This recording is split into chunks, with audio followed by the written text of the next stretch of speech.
Je suis Agnès de Bohême, fille du puissant roi Ottokar II de Bohême, et femme de Rodolphe II d'Autriche.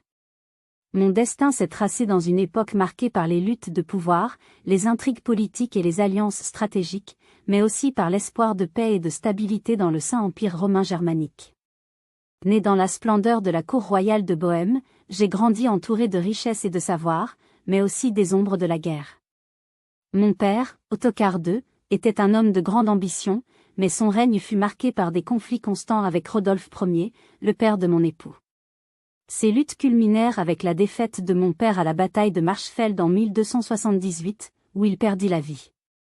Je n'étais alors qu'une enfant, mais cet événement marqua mon âme d'une profonde tristesse et d'une compréhension précoce des rouages du pouvoir.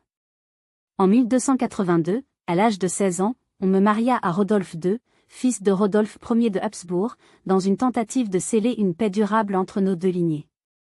Je me rappelle de ce jour avec une clarté qui me hante encore, le poids des regards, le murmure des prières, et la promesse implicite que mon union pourrait réparer les fractures d'une époque troublée.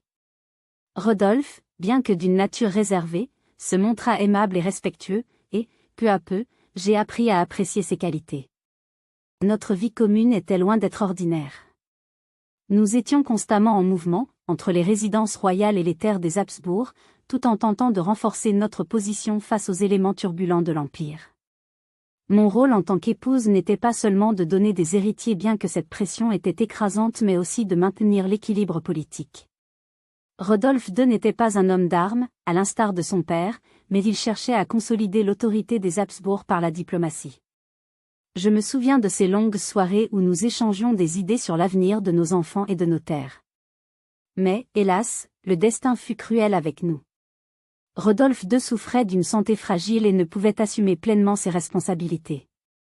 Cela nourrissait l'appétit de nos rivaux et rendait notre position instable.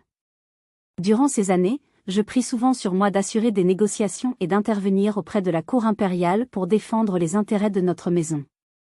En 1290, mon époux trouva une fin prématurée. Sa mort me laissa veuve et isolée à seulement 24 ans. Les terres des Habsbourg furent redistribuées entre ses frères, et je dus trouver refuge et force dans ma foi et dans mon rôle de mère. Le vide laissé par Rodolphe dans nos terres fut immense, et je me sentais souvent impuissante face à l'immensité des problèmes.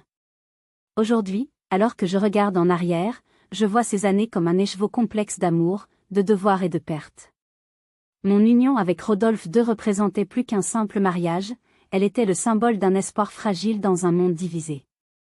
Bien que courte, notre vie commune a laissé une empreinte indélébile dans l'histoire de nos lignées. Et même dans l'adversité, j'ai appris que la force d'une femme réside dans sa résilience et sa capacité à transformer la douleur en un moteur pour l'avenir.